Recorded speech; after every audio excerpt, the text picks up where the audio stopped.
I'd like to name publicly General Marcelo Garbo. He was a protector of the drug syndicates in this country. General Vicente Luot, who is now the mayor of Cebu in one of the municipalities of Cebu. General Diaz, the former regional director of Region 11. General Pagdilao, former regional director in CRDO. General Tino, former QCPD director. As this time, I order them relieved from their assignments and report to the Director General. I would like to talk to them, but certainly I would expect the Police Commission to do their thing. Ayan, ma'am. O, ayan mga Lodi, di ba? Ano niya yung 5 general dyan.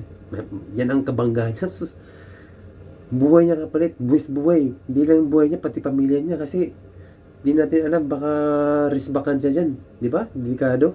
Tapos sabi ni ma'am, ano yung taga-Quadcom, yung mga laboratory, wala na siyang sa Bilibid, daming laboratory doon.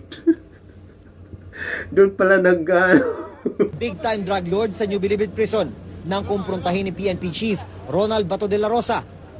Inuna si Peter Ko. Hey, you're Peter Ko. Sunod si JB Sebastian. Ikaw pala siga dito. Ha? Ha? Eh, sabi mo nga sa interview mo, siga ka eh. Sino na isa number 1 na nagsabi niyan? O nung nakulong doon na artista, si Binoy. Di ba? Ikaw ma'am, maayos ka. Tuloy natin, panoorin nyo. Ganon ako gagago?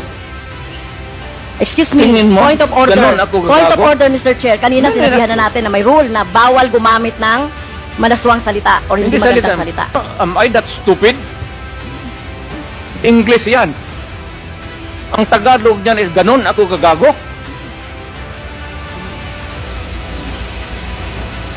Abogado ako, fiscal ako, ganon ako gagago?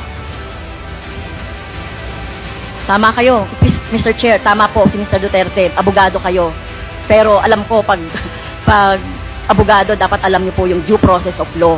Alam niyo pong igalang ang karapatan at buhay ng tao, Mr. Chair. Huwag ka mabarurong, ma'am.